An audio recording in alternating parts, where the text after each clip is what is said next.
कौशल्या जी कहती हैं, अगर आपके पिता ने वन जाने के लिए कहा होता तो हम आपको रोक लेते, पर एक माँ ने कहा है तो हम नहीं रोकेंगे। माँ की आज्ञा का पालन कीजिए, और आप जहां रहेंगे वहीं अवध रहेगा, वहीं अयोध्या रहेगा।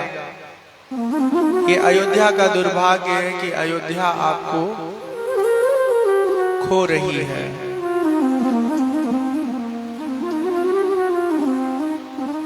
जो केवल पितु आय सुताता, तो जनि जाहूं जानी बड़ी माता। जो पितु मातु कहूं बन जाना, तो कानन सत अवध समान। माँ ने आपको आज्ञा दिया है, इसलिए आपके लिए वन ही अयोध्या से 100 गुना उत्तम स्थिति प्रकट करेगा। थोड़ा सुनिएगा, थोड़ा चढ़ा चढ़ा सा है, जैसे जो मेरा स्किल है ना कंठ में, उसे थोड़ा सा ऊपर है, तो या तो हम नीचे हैं या तो वो ऊपर है। तो सुनेंगे तो समझ में आएगा।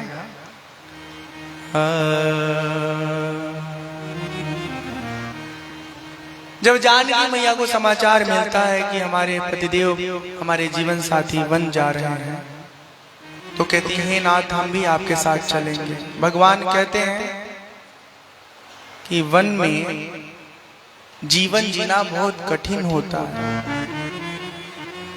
आप नहीं रह पाइएगा वन के अंदर। जानकी मैया भावुक हो जाती है, कहती है कि इसी दिन के लिए तो जीवन संगिनी का जीवन में महत्व है कि जब पति कष्ट में हो, पीड़ा में हो, कठिनाई में हो, तो वो कंधा से कंधा मिला के उसका साथ दे। अच्छा, आप वन में रह सकते हैं और हम नहीं रह सकते, ये कौन सा नियम है? जिस प्रकार हम राजकुमारी हैं, राज परिवार की बिटियां हैं, उसी प्रकार आप भी तो राजकुमार हैं, एक राजा के संतान हैं। जितने आनंद से हमने जीवन जिया है, सुख पूर्वक जिया है, उसे तनिक भी सुख आपके जीवन में कम नहीं रहा है।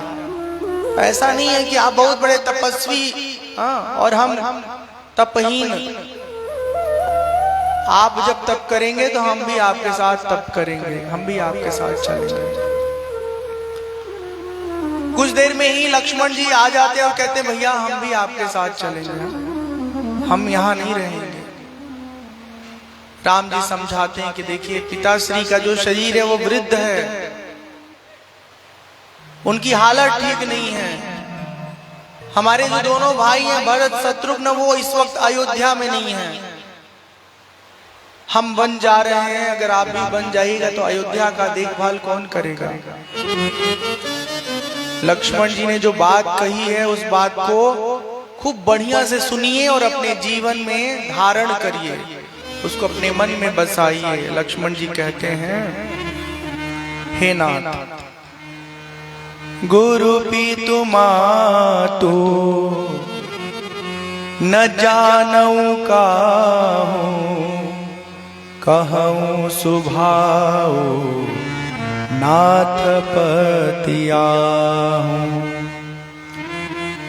कहूँ सुभाऊ नाथ पतियाहूँ। जह लगी जगत स्नेह सगाई, प्रीति प्रतीति निगमनी जुगाई। प्रीति प्रतीति निगमनी जुगाई। मोरे सबाई एक तुम स्वामी, दीन बंधु उर अंतर जामी। दीन बंधु उर अंतर जामी। हे भगवान, आप तो अंतर्यामी हैं, हृदय के अंदर की हर बात जानने में समर्थ हैं।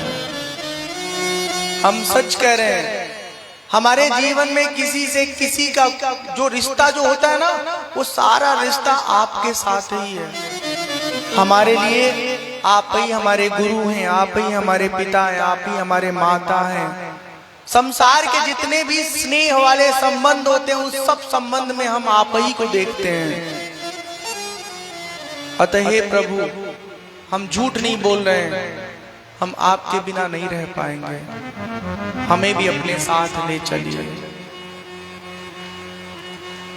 सुमित्रा जी जो हैं, लक्ष्मण जी की माता, जब उनको समाचार मिलता है कि लक्ष्मण राम जी के साथ वन जा रहे हैं, तो लक्ष्मण जी को समझाती हैं। अब आप देखिए कि लक्ष्मण की स्थिति कैसी है। जो भी संसार के रिश्ते नाते होते हैं, सब रिश्ते नातों में वो परमात्मा को ही देखते हैं, परमात्मा से ही प्रेम करते हैं। जीव की ऐसी स्थिति जिस दिन हो जाती है, उस दिन परमात्मा का उसे अनुभव हो जाता है, साक्षात्कार हो जाता है। लेकिन हम सबका तो प्रेम संसार के ही चीजों में अटका लटका पड़ा रहता है। ये मिल जाए, ये मिल जाए, ये कर ले, ये कर ले। भगवान का नंबर कब आता है? भगवान का नंबर बाद में आता है, सब बाद में। हम देखते हैं शाम को खाना खाने के लिए हजारों लोग आते हैं, हजारों लोग आते नहीं आते हैं। और कथा सुनने के लिए क्या है? भगवान की भक्ति के लिए क्या है? सब सोए होंगे, कुछ टीवी देख रहे होंगे, कुछ फेसबुक चला रहे होंगे, कुछ मजबूर होंगे बेचारे, खेती का काम कर रहे होंगे। तो जो खेती का काम सच में कर रहा है, उसके लिए तो कोई शिकायत नहीं है। खेती का काम वो नहीं करेंगे तो हम थोड़े ना खाना पहुंचाएंगे, वो जरूरी है, कीजिए। लेकिन अगर घर पे बैठ के फालतू टाइम खराब कर रहे हो और कथा सुनने का मौका मिला है, तो वो काम छोड़ के इधर आना चाहिए था। लेकिन नहीं, भंडारा के नाम पे 5000 आदमी और कथा के नाम पर जो है 1500 भी नहीं आएगा लोग। बोले सियावर रामचंद्र की जय। हमारा चले तो वही पर्ची बांटे, जो जो कथा सुनने आया है उसको खाना खिलाओ, बाकी लोगों को लौटा दो। लेकिन आयोजक लोग ऐसा नहीं करेंगे।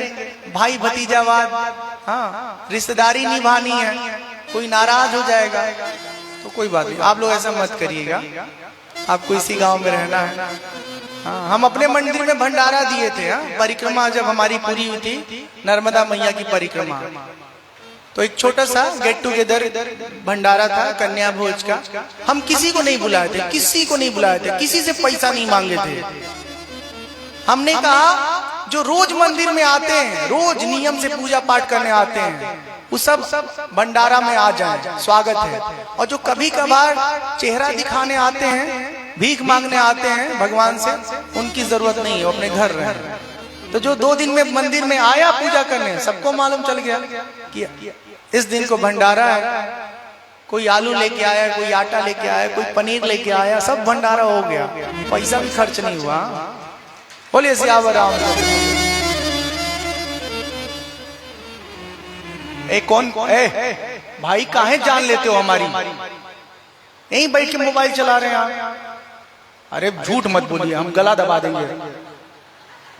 फालतू बात सुनाई दे। हम बहुत छोटी छोटी आवाज सुन लेते हैं भैया, ये हमारी प्रॉब्लम है या भगवान की कृपा है?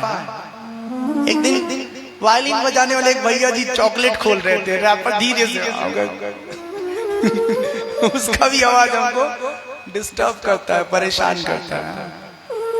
प्रॉब्लम है हमारी। यहाँ अच्छी बात है।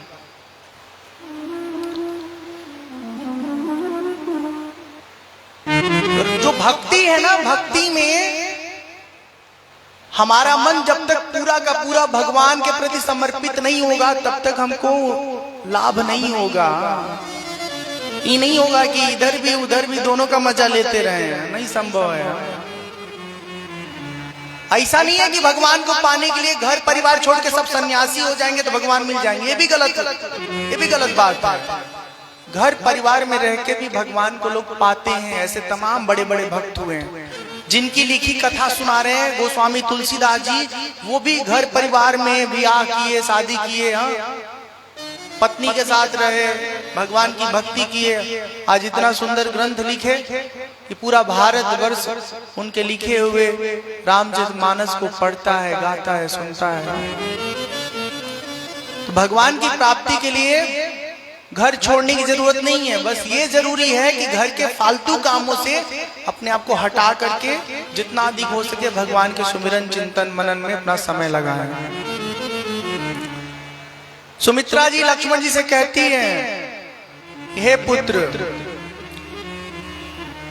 गुर पितु मातु बंधु सुर साई, से यही सकल प्राण की नाई।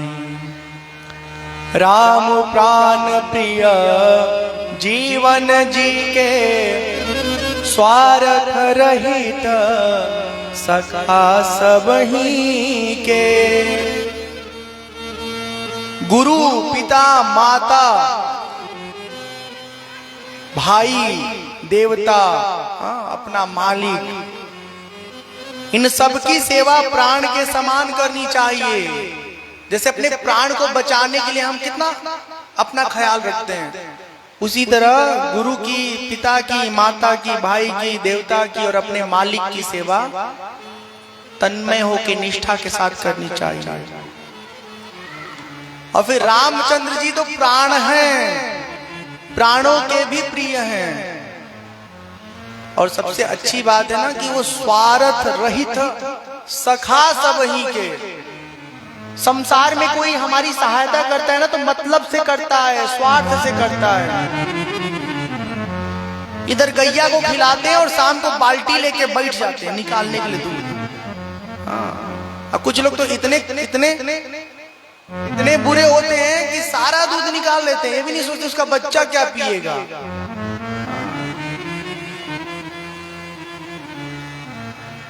संसार में सब लोग अपने स्वार्थ से हमारी सेवा करते हैं, हमारी मदद करते हैं।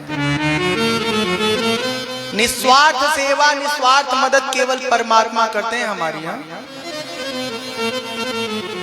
सुमित्रा जी लक्ष्मण जी को समझाती हैं कि आप खूब मन से, खूब दिल लगा के राम जी की सेवा करिएगा जब राम जी के साथ जा रहे हैं तो।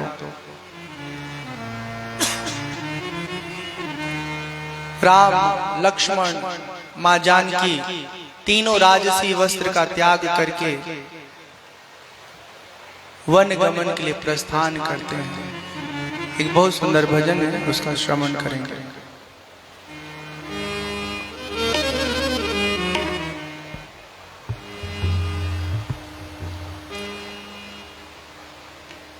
हो जब राम चले वनवास, अवध सब है सुना,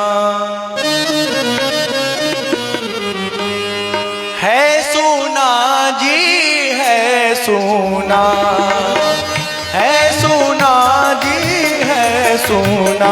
जब राम चले वनवास, अवध सब है सुना।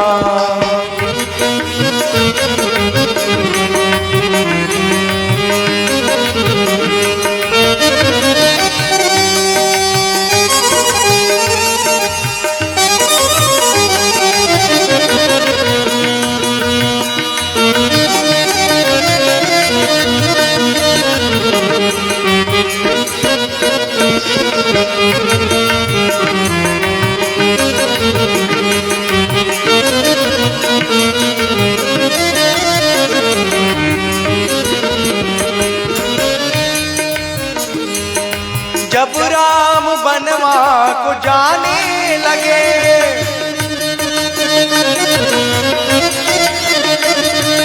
जब राम बनवा को जाने लगे, सीता जी अर्ज सुनाने लगी, प्रभु हम भी चलेंगे साथ, अवध सब है सुना।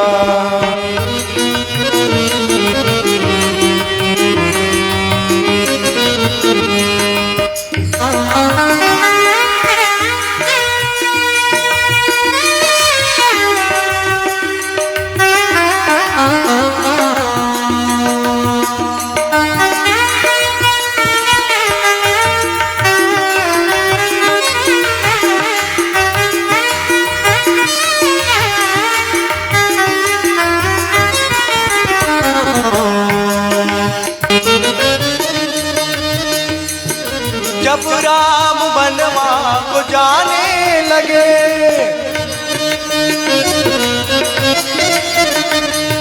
जब राम बनवा को जाने लगे, लक्ष्मण जी अर्ज सुनाने लगे।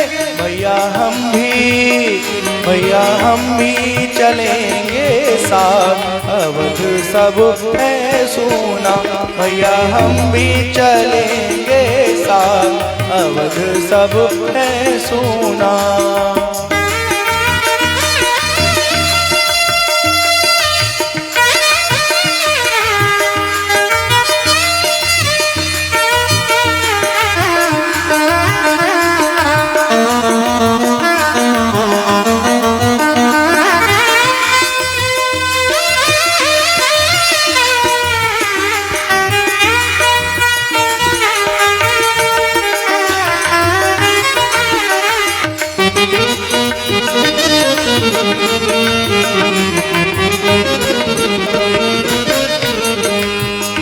जब राम चले वनवास, जब राम चले वनवास, अवध सब है सुना। जब राम चले वनवास, अवध सब है सुना। अवध सब है सुना, अवध सब है।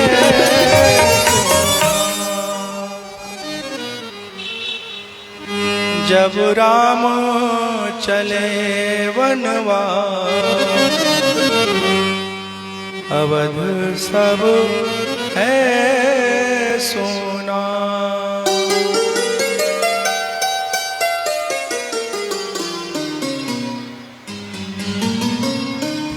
स्यावर रामचंद्र की जय, पवन सुत हनुमान की जय। बोलो भाई सब संतन की जय, उमापति महादेव की जय। जय जय सीताराम,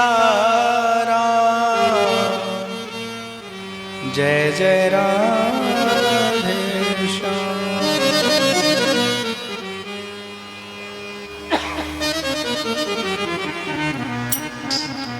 भगवान राम जब वनवास को चले, अयोध्या के तमाम लोग राम जी के साथ वनवासी हो गए हैं। बस वो लोग नहीं जा पा रहे हैं जिनके पैरों में चल पाने का सामर्थ्य है।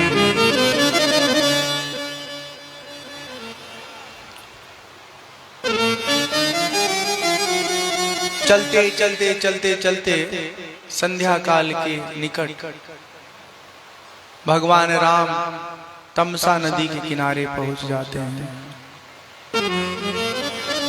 वहीं रात्रि विश्राम करते हैं।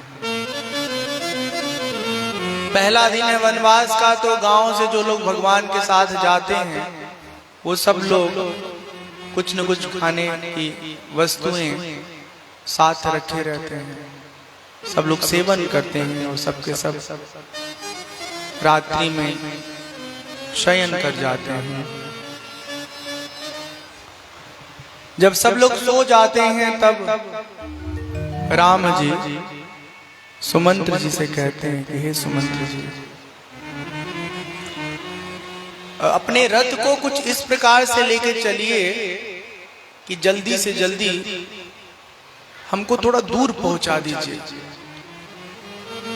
और रथ की चाल ऐसी रखिए कि कोई रथ के पहिए का चिन्ह देख करके उसका पीछा करके उस चिन्ह के सहारे हम तक न पहुंच पाए।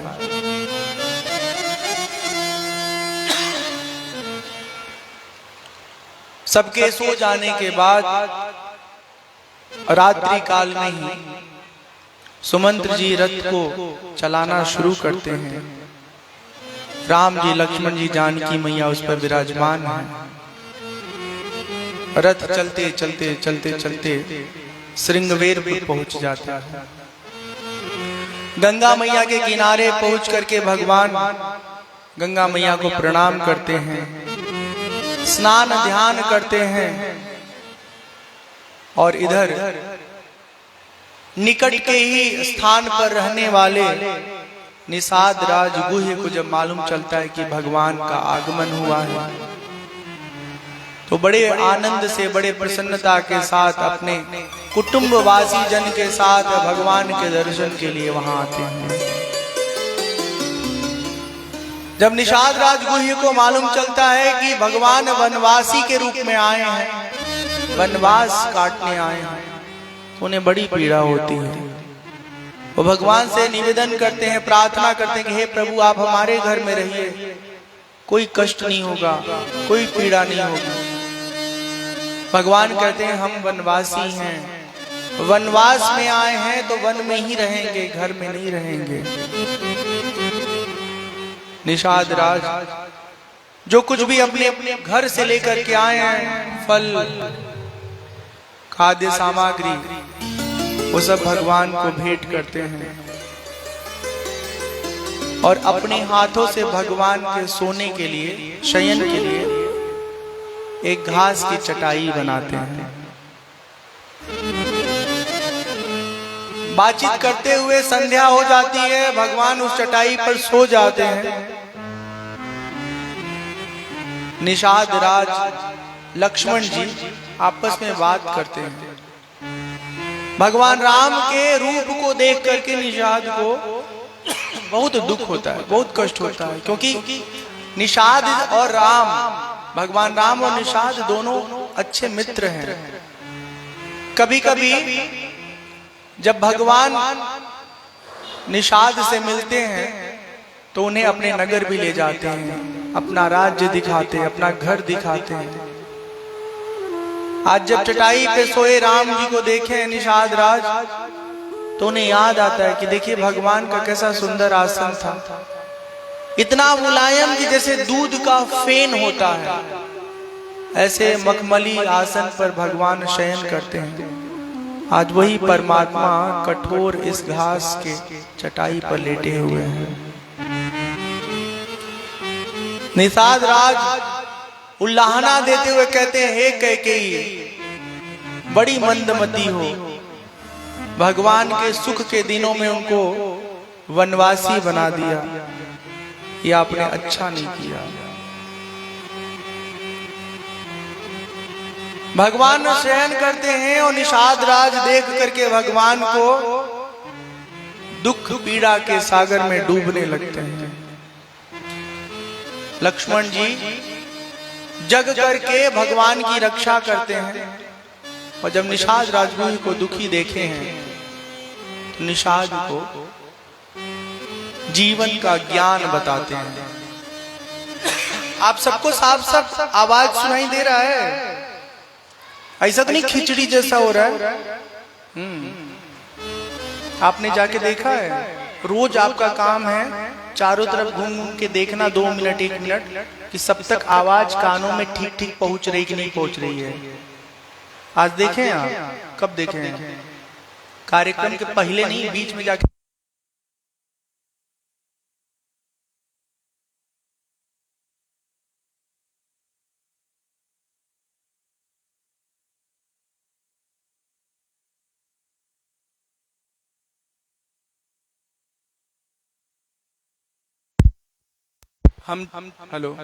हम जो बोल रहे हैं ना, बड़ी सावधानी पूर्वक बोल रहे हैं। यहाँ से हमको ठीक सुनाई दे रहा है, उधर वो लोग संकोच के कारण कई बार नहीं बोल पाते हैं। उठिए और जाइए, देख के आइए। यहाँ बैठे बैठे सब तय हो जाएगा। हाँ, अरे हमको हर तरह की समस्या का मालूम रहता है। कई बार लोग कथा के बाद कहते हैं पीछे वाला स्पीकर में आवाज कम था, इधर कम था, उधर कम था, और सब जगह ठीक भी आ रहा हो तो भी जायजा लेते रहना चाहिए। जो काम आप कर रहे हैं अगर बहुत अच्छा करना है तो आपका ये धर्म है कि बीच बीच में जाके चेक करना कि इंजन, जैसे खेत में पानी देते हैं तो चालू करके छोड़ थोड़े देता आदमी, बीच बीच में जाके देखता रहता है कि कहीं पानी छूट तो नहीं गया, ऐसे सूखे इंजन जल रहा है। अब अच्छा होगा तो मुस्कुराते हुए आइएगा, और अगर गड़बड़ कहीं होगा तो मुर्गा बन के आइएगा, ठीक है।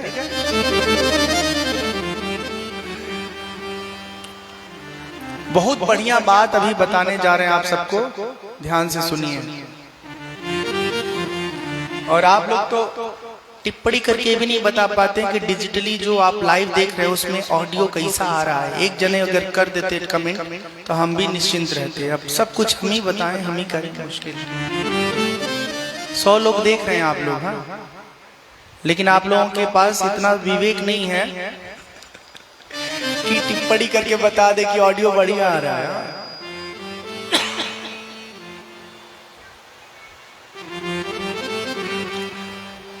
भगवान शयन कर रहे हैं, निषाद राज भगवान को देख करके, भगवान की स्थिति को देख करके दुख अनुभव कर रहे हैं।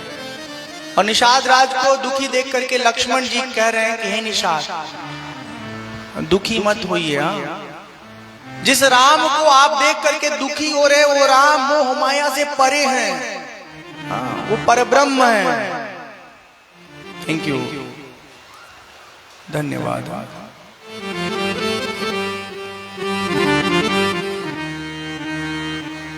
सोवत प्रभु ही निहारी निषादु, सोवत प्रभु ही निहारी निषादु, सोवत प्रभु ही निहारी निषादु, भयं प्रेम बस हृदय विषादु।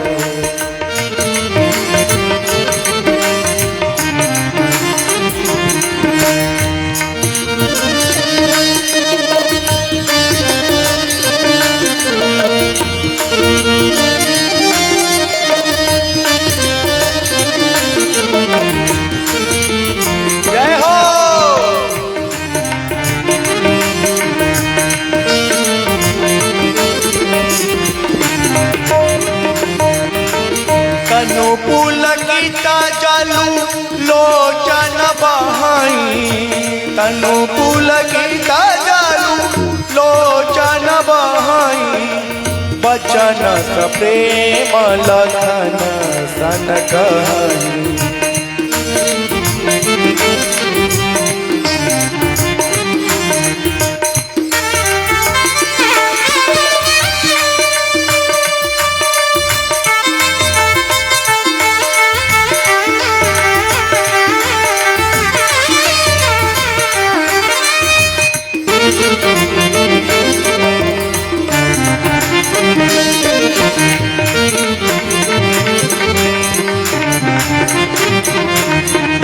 भूपति भावना सुभाय सुहावा, सुरपति सदनु न पट तर पावा, मणिमय रचित चारु चौबारे, जनुरति पति निज हाथ सवारे, भई दिन कर कुल पकुठारी, कुमति कीन सब स्वदुखारी।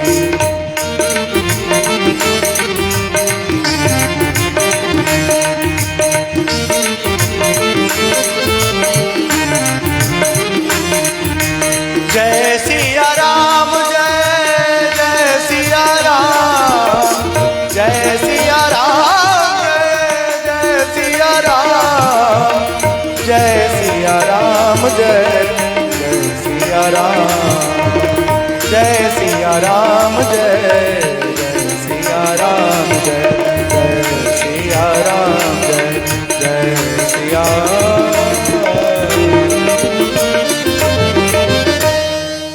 सियावर रामचंद्र की जय, पवन सुत हनुमान की जय, बोलो भाई सब संतन की जय, उमापति महादेव की जय।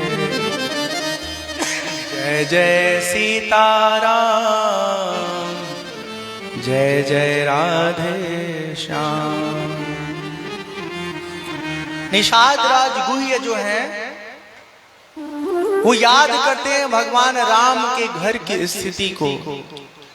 महाराज दशरथ जी का जो महल है ना, इतना सुंदर है, इतना सुंदर है कि उनके महल के सामने इंद्र का भवन भी फीका नजर आता है।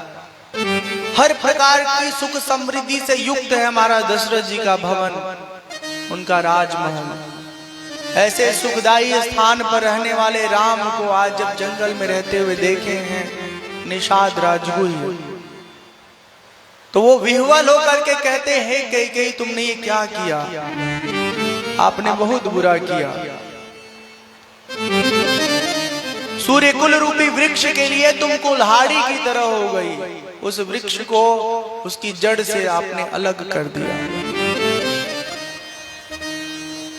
निषाद राज राम सीता जी को देख करके ऐसे विह्वल होते कि उनके आंखों से अश्रुधारा निकलने लगता है।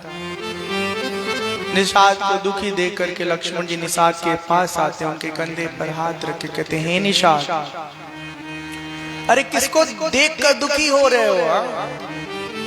ये भगवान लीला कर रहे हैं, भगवान लीला पुरुषोत्तम मानव जगत के लिए जीवन जीने का ढंग बता रहे हैं। क्या है जीवन जीने का ढंग? जीवन में अगर हम त्याग करने का अभ्यास कर लें तो जीवन की सारी कठिनाई समाप्त। लेकिन त्याग होता कहाँ है? संग्रह करने की ऐसी भयंकर बीमारी है कि जो साड़ी धूप में सूख सूख के रंगहीन हो गया है, उसको भी हम गोदरेज के अलमीरा में डाल करके सुरक्षित रखे रहते हैं। आप देखना हर घर में 2-3 चप्पल ऐसे फालतू पड़े हैं, फीता टूट गया है, उसका अंदर का सोल खराब हो गया है। जो पढ़ने वाले बच्चों हैं उनका टेबल देखना, एक एक टेबल के ऊपर 10-15 कलम, किसी का इंक नहीं है, किसी का कैप नहीं है, रखा हुआ है। संग्रह करने की बीमारी हमारे मन में इकट्ठी हो जाती है।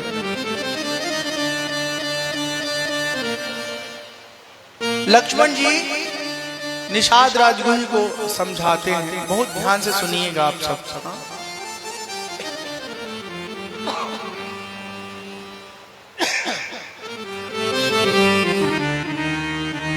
बोले लखना मधुर मृदु बानी, बोले लखना मधुर मृदु बानी, ज्ञान विराग भगति रससानी, ज्ञान विराग भगति रससानी, काहु न को सुख दुख कर दाता, निज कृत कर्म भोगु सब घाता।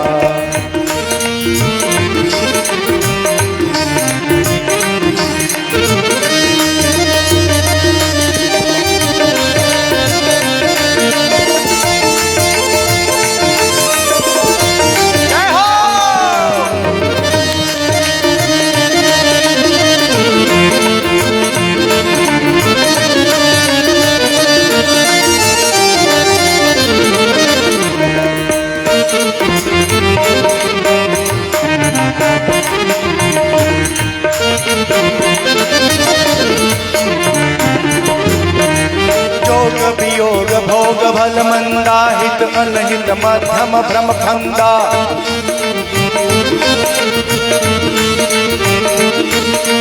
जन्म मरण जहला की जग जालू, संपत्ति विपत्ति करम अरु कालू,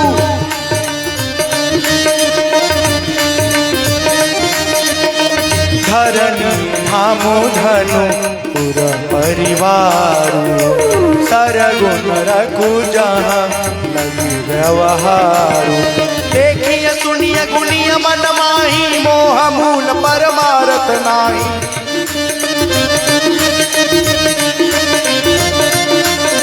जय सिया राम जय जय सिया राम जय जय सिया राम जय जय सिया राम।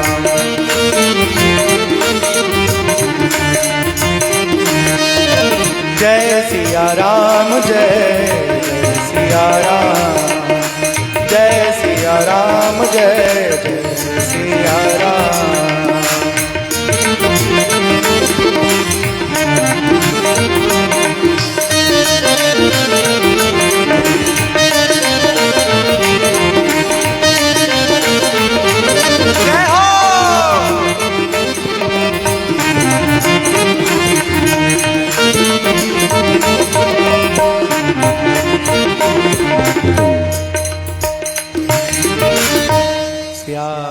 रामचंद्र की जय, पवन सुत हनुमान की जय, बोलो भाई सब संतन की जय, उमापति महादेव की जय।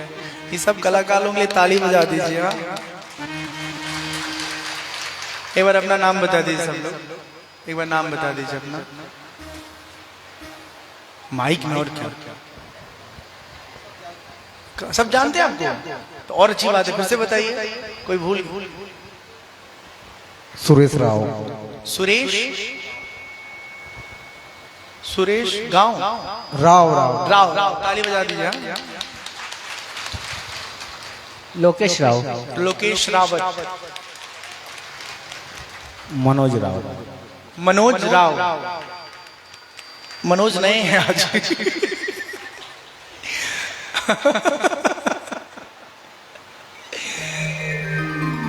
अब बताए काहे ना है, एक दिन इनका सुरेश भाई का पेट खराब हो गया था, ये छुट्टी में चले गए। कल उनका नाम क्या था भैया का जो नहीं आए? उनका भी नाम सुरेश है। उनका भी? आप दोनों एक ही गांव से हैं? ठीक है, दो लोग एक नाम के हैं, सरनेम भी एक है। तो आज दूसरे वाले जो ऑक्टोपैड बजाने भैया, उनका पेट खराब हो गया। हम कहे कथा में किसी का पेट खराब हो जाए तो उसके ऊपर फाइन लगा देना चाहिए।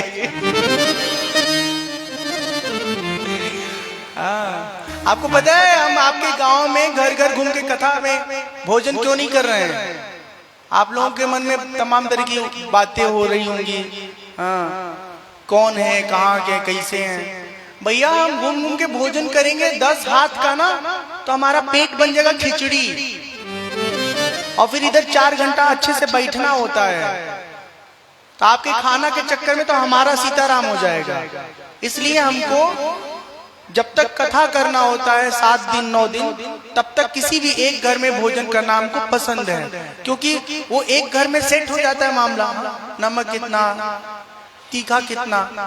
आप लोग यहाँ इतना लंका उड़ाते हैं कि सबकी लंका लगा देते हैं। लंका मतलब मिर्चा। साधु लोग जब मिर्चा मांगते तो कहते जरा लंका दीजिएगा। तो दुनिया नमक खाती है और आप नमक से ही कई गुना ज्यादा उसमें मिर्चा डालते हैं। तो इसलिए बहुत सारी बातें होती हैं जिसकी वजह से ध्यान रखना पड़ता है, और इसलिए हम किसी के घर जाके अभी भोजन नहीं कर रहे हैं। ऐसा नहीं है कि आपको मेरा भी मन होता है कि सबसे मिले जुले, लेकिन फिलहाल अभी कथा के दौरान मुश्किल है खाना पीना। ठीक है, कुछ लोगों को ऐसा भी समझ में आता होगा कि हम सबसे मिक्स नहीं हो रहे हैं। कुछ लोगों को ऐसा लगता होगा कि बाबा जी हमसे मिल नहीं रहे, घुल नहीं रहे। भैया मिलने घुलने की प्रकृति हमारी नहीं है। हम अपना काम जितना अच्छा कर सकते हैं उतना अच्छा करने की कोशिश करते हैं, चुपचाप अपने कमरे में जाके बाकी जो बचा हुआ काम है उसको करते हैं। अगर आपको कोई जरूरी बात पर बात करना है तो उस मुद्दे के साथ आइए, हम आपको 2 मिनट 10 मिनट 20 मिनट जितना समय चाहिए सब दे देंगे, लेकिन खाली बैठ के हंसी मजाक करने में हमारी दिलचस्पी नहीं है। तो आप लोग ऐसा मत सोचिएगा कि हम आपको महत्व तो नहीं देते हैं, आपको हल्के में ले लेते हैं, ऐसा कोई मेरा भाव नहीं है। बस बात यह कि बहुत ज्यादा मिक्स नहीं हो पाते हैं, तो वो मेरी अपनी आदत है।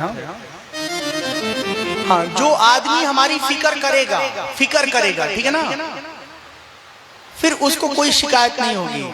अब फालतू में आके छतरी बनेंगे तो हम नहीं झेल पाएंगे।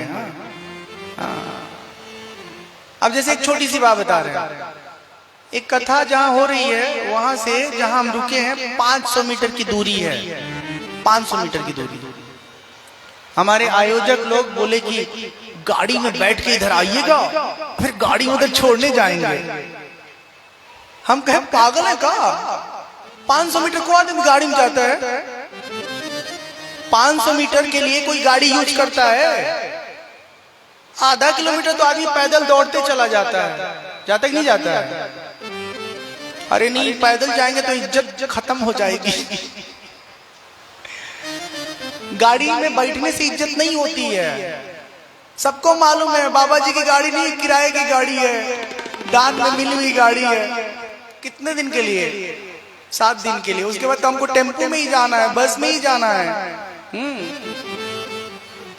इसलिए जीवन को जितना जितना वास्तविक धरातल पर जिएंगे ना, दिखावा रहित जितना जीवन रखेंगे, उतना ही जीवन आसान होता है। अब मैं जब पैदल जाता हूँ तो सबसे आंखों आंखों में देखना, सुनना, मुस्कुराना, हालचाल सब हो जाता है। गाड़ी में शीशा चढ़ा करके निकल गए, आए थे कोई दुनिया से, सुनाए, सुन के उड़ गए। उस तरह की प्रकृति नहीं हमारी। हाँ, तो बाकी आज नहीं तो कल पूरा गांव घूमेंगे एक दिन। हाँ ठीक है, सबके दरवाजे पे चलेंगे, नींबू पानी पियेंगे। ठीक है, चाय नहीं, नींबू पानी आप लोग 1-1 कप पिला दीजिएगा बढ़िया से। हाँ, तो बहुत अच्छे कलाकार लोग हैं, आप सबका स्वागत है, अभिनंदन है। ईश्वर आप सबको सुखी रखे। हाँ।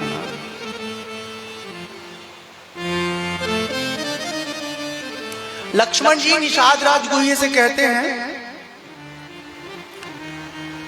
12:30 बजे कथा शुरू हुई थी, ठीक 2 घंटे बाद 2:30 बजे हम इंटरवल दे देंगे। ठीक है, ये मामले में हमसे अच्छा कोई नहीं मिलेगा।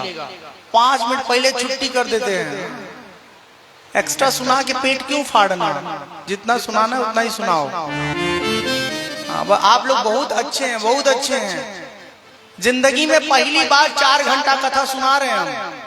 अभी खिड़किया के पास, वो जो खंडवा जिले में एक गांव आता है धनोरा, वहां कथा करके आए हैं। 3 घंटे की कथा थी, 1.5 घंटे लोग सुनते थे। ये तो दो झूठ है, 2 घंटा नहीं, इसमें से आधा ऐसे 1.5 घंटा लोग सुनते थे।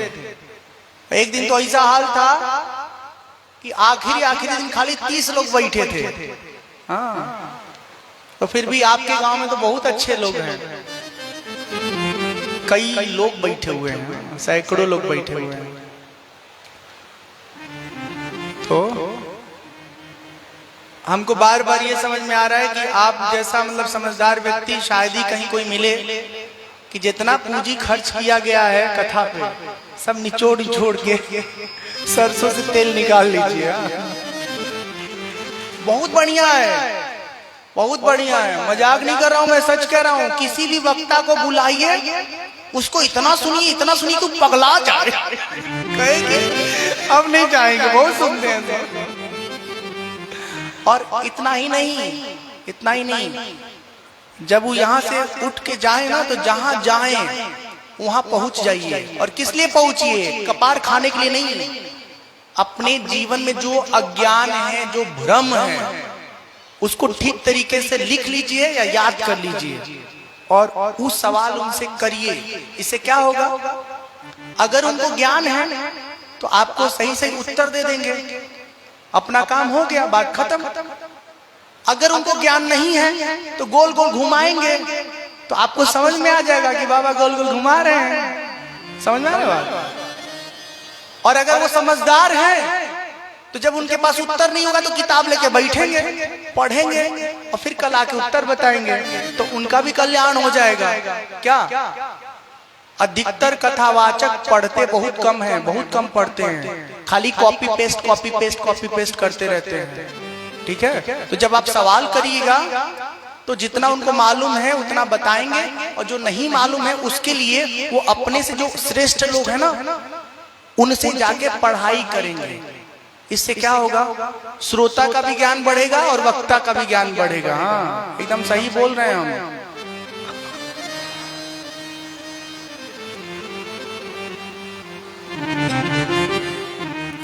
तो लक्ष्मण जी निषाद राज को समझाते हैं, बहुत बढ़िया बात है, ध्यान से सुनिएगा। जोग वियोग भोग भल मंदा, हित अनहित मध्यम भ्रम फंदा, काहु न को सुख दुख कर दाता, निज कृत कर्म भोगु सब भाता, काहू न को सुख दुख कर दाता। हाँ, कोई दूसरा सुख दुख नहीं पहुंचाता है, तो क्या पहुंचाता है? कैसे सुख दुख हमको मिलता है? निज कृत कर्म भोग सब भ्राता। अपना ही कर्म फल हम सब लोग भोगते हैं। हाँ। अब जीवन में जब कभी कोई कष्ट आए तो ये मत कहना कि हमारी बहू हमको बहुत सताती है, हमारी सास हमको जीना दुभर कर दिया है, जीना कठिन कर दिया है, छाती पे चढ़े रहती है, ये करो ये करो ये करो ये करो। दूसरे को दोष नहीं देना है।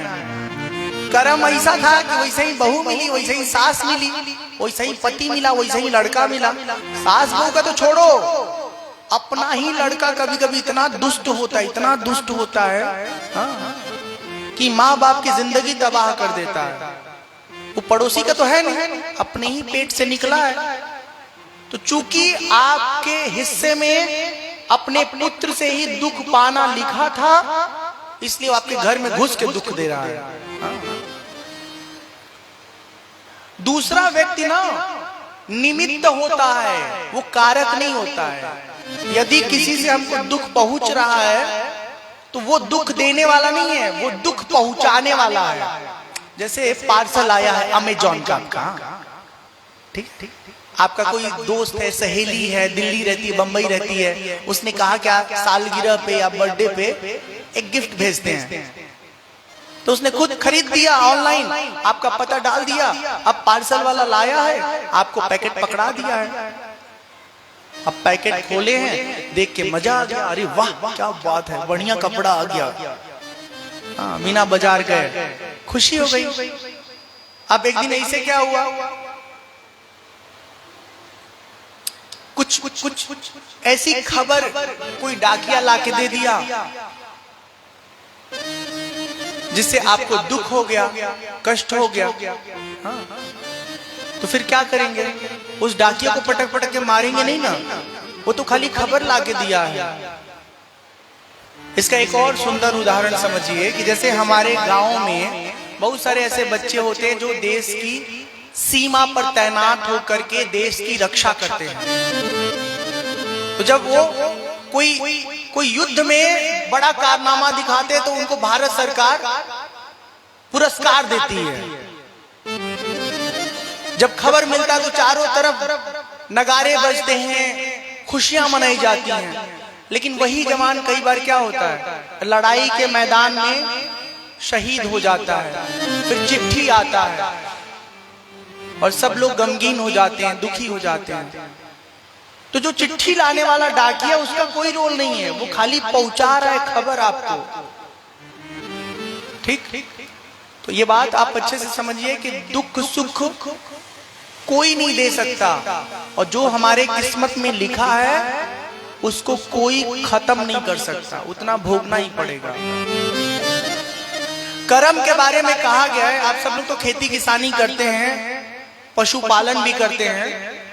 कर्म के बारे में कहा गया है कि कर्म वो बछिया है, वो बछड़ा है कि हजारों की झुंड में अपनी अम्मा को पहचान लेता है और उसी के थन में जाके दूध पीता है। तो कर्म करके कोई कितना भी चाहे बच जाए तो बचेगा नहीं, कभी न कभी वो कर्म फल उसके सामने आएगा ही आएगा। तो आज से दूसरे को दोष देना बंद। जब भी दुख आए तो भगवान के सामने बैठ जाइए और कहिए भगवान इस दुख को जल्दी से काट दीजिए, कोई आगे ऐसा कर्म नहीं करेंगे जिससे फिर हमको दुख भोगना पड़ेगा। ठीक, जब सुख आए, समृद्धि आए, तो उसमें उन्मत्त नहीं होना है, उसमें नाचना नहीं है, उसमें उछलना कूदना नहीं है, धैर्य धारण करके उसका आनंद लेना है। जोग वियोग, जोग मतलब मिलना, और वियोग मतलब अलग होना। भला बुरा, अच्छा होना हमारे साथ या बुरा होना। कोई शत्रु बन जाता है या कई बार कोई बहुत अच्छा मित्र बन जाता है। जन्म मरण जहां लग जग जालू, संपत्ति विपत्ति कर्म अरु कालू। जन्म मृत्यु संपत्ति विपत्ति ये सब काल क्रम के प्रभाव से हमारे जीवन में आता जाता रहता है। धरती पर पाई जाने वाली समस्त प्रकार की सुख समृद्धि हो, घर हो, धन हो, संतान हो, या स्वर्ग में पाई जाने वाली सारी चीजें हो, वो सब जब तक समझ नहीं है तब तक हमको अपनी ओर खींचती हैं। जब समझ जीवन के बारे में ठीक ठीक हो जाती है तो हम उन सब चक्करों में फंसते नहीं हैं, उनसे आजाद रहते हैं। एक बहुत सुंदर उदाहरण दिया गया है, ध्यान से सुनिएगा। सपने ही होई भिखारी नृपा, रंक ना कुपति होई। सपने ही होई भिखारी नृपा, रंकु नाक पति होई। जागे लाभु नहानि कछु, तिमि प्रपंच जिय जो। अब भोजन करके कोई अपने बिस्तर पे सो गया और सपना देख रहा है कि वो महाराजा धीराज हो गया है, चापा खेड़ा का राजा हो गया है। चापा खेड़ा ना, हाँ, यहाँ का राजा हो गया है। ऐसे ऐसे चलेगा फूल फूल को, और चलते ही वो खटिया से गिर पड़ा, चारपाई खटिया गिर पड़ा। उसको समझा रही है दादा हम तो वही हैं, जैसे थे वैसे हैं। अब कोई व्यक्ति सपने में राजा हो जाए, अमीर हो जाए, तो जागृत में कुछ फर्क पड़ेगा? नहीं पड़ेगा। या एक ठीक ठाक व्यक्ति, संपन्न व्यक्ति सपना में देख रहा है कि घर में आग लग गया, सब जल गया, सब नष्ट हो गया, फिर आंख खुला, सपना टूटा, उसको बड़ा राहत मिलेगा, अरे ऐसा कुछ नहीं हुआ है, सब ठीक ठीक है। तो संसार में जब तक हम अटके हैं, लटके हैं, ठीक ठीक से हमको ज्ञान नहीं है अपना, तब तक संसार की चीजों में फंसे रहते हैं। जिस दिन आत्मा का ज्ञान होता है हमको ना, उस दिन हम संसार में रहते हुए भी संसार से हट के रहते हैं,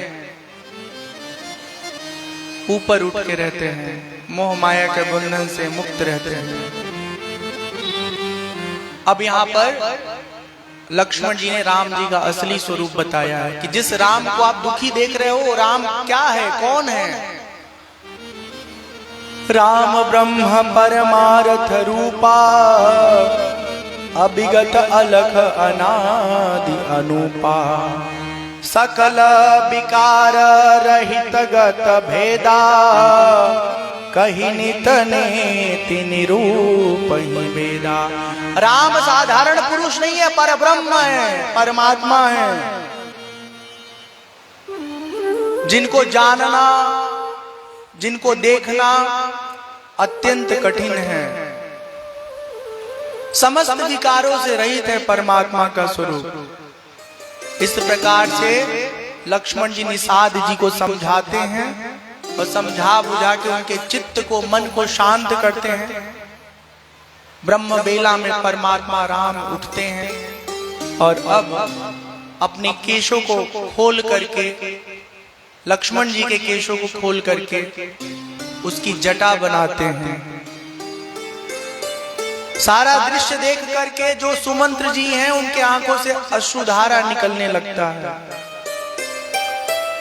सुमंत्र जी कहते हैं कि आपके पिता श्री महाराज दशरथ जी ने कहा था कि राम लक्ष्मण जानकी को वन दिखा करके लौटा लाना।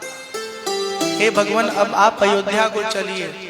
भगवान राम कहते हैं कि नहीं सुमंत्र जी, भगवान राम कहते हैं जिस वचन के लिए पिता को मैंने दुखी देखा, उस वचन को हम पूरा करेंगे। ऐसा ना हो कि हमारे पिता का वचन अधूरा रह जाए।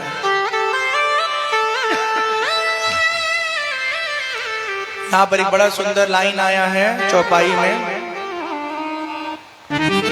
धर्मुन दूसर सत्य समाना, धर्मुन दूसर सत्य समाना। आगम निगम पुराण बखाना, आगम निगम पुराण बखाना।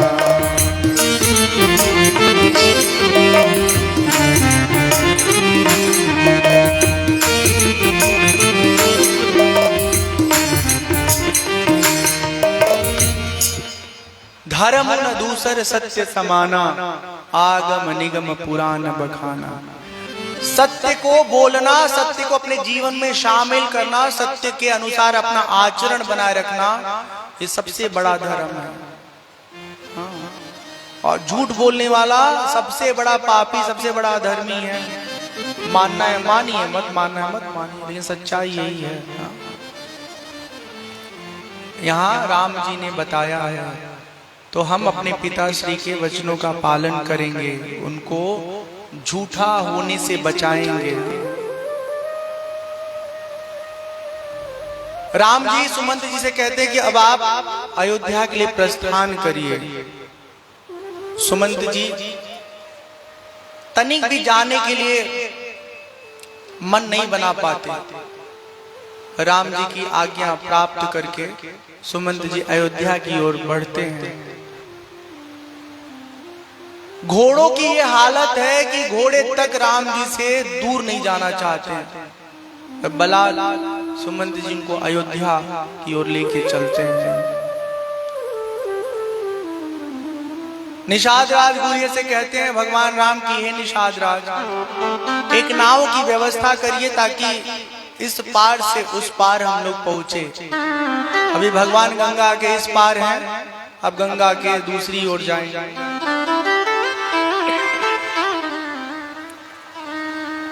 मांगे नावन केवटू आना,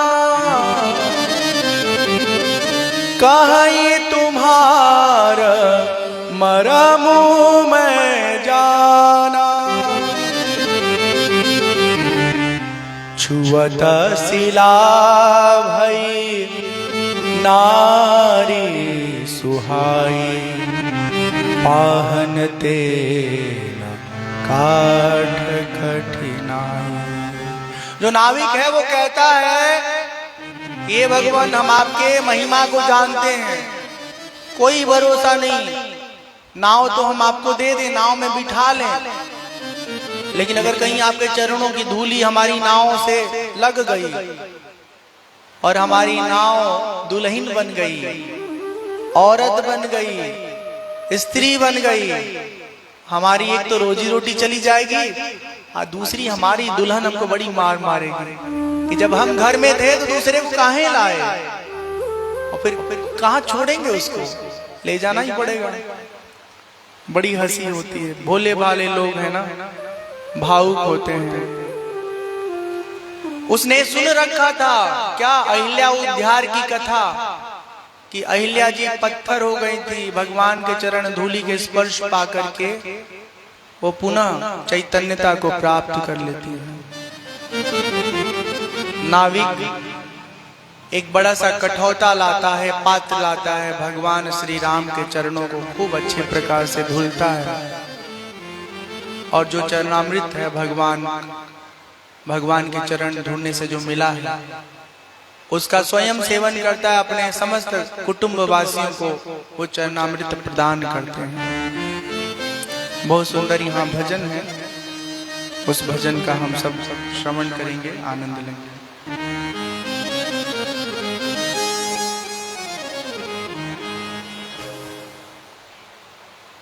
कभी कभी भगवान को भी भक्तों से काम पड़े,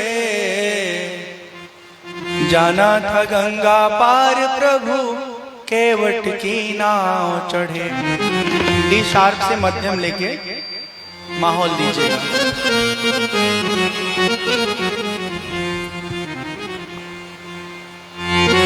ओ कभी कभी भगवान को भी, कभी कभी भगवान को भी भक्तों से काम पड़े, जाना था गंगा पार प्रभु केवट की नाव चढ़े, जाना था गंगा पार प्रभु केवट की नाव चढ़े।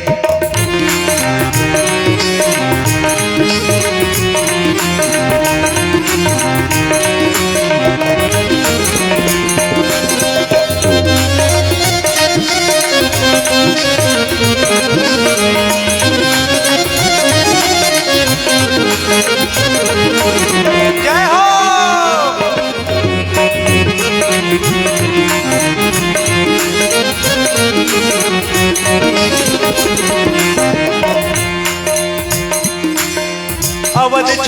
प्रभु बन को धाये, सिया राम लखन गंगा तट आए, केवट मन ही मन हर्षाए, घर बैठे प्रभु दर्शन पाए।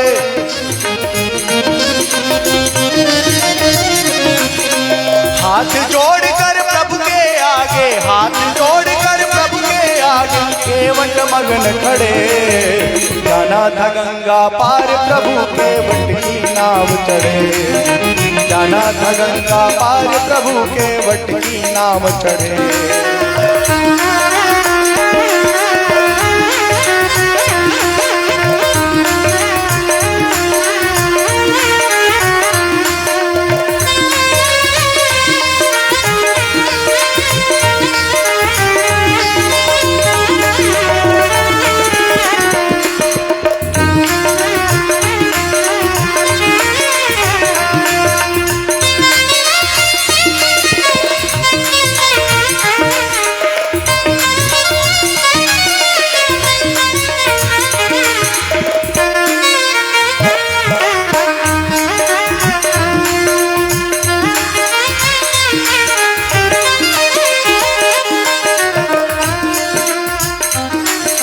प्रभु बोले तुम नाव चलाओ, पार हमें केवट पहुँचाओ।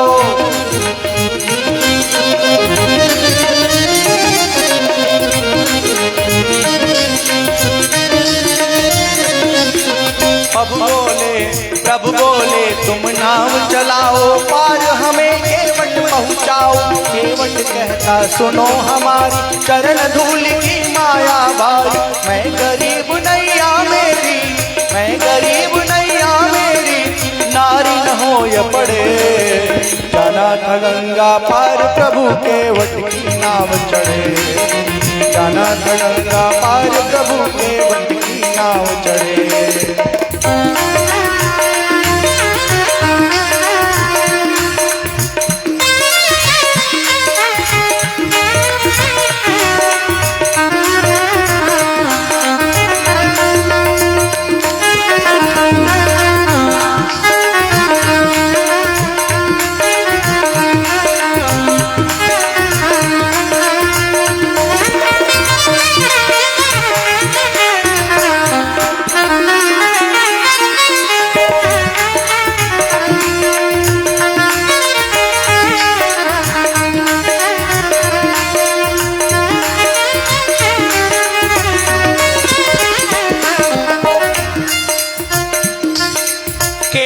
दौड़ के जल भर लाया, चरण धोए चरणामृत पाया।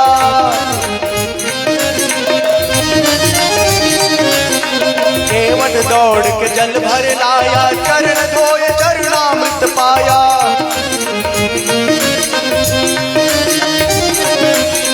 वेद ग्रंथ जिनके यश गाए, केवट उनको नाव चढ़ाए।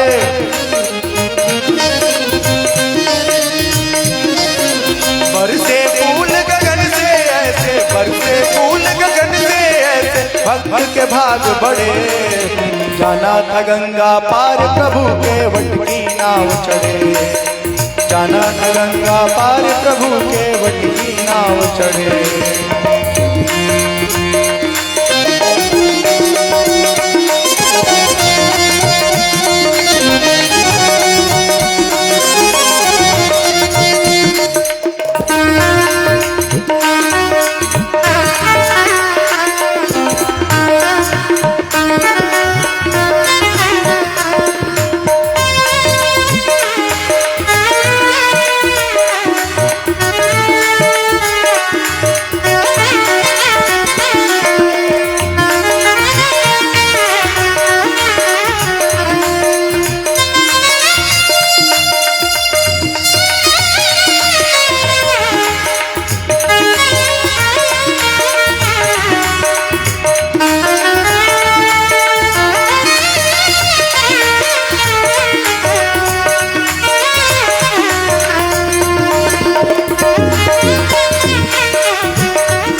चली नाव गंगा की धारा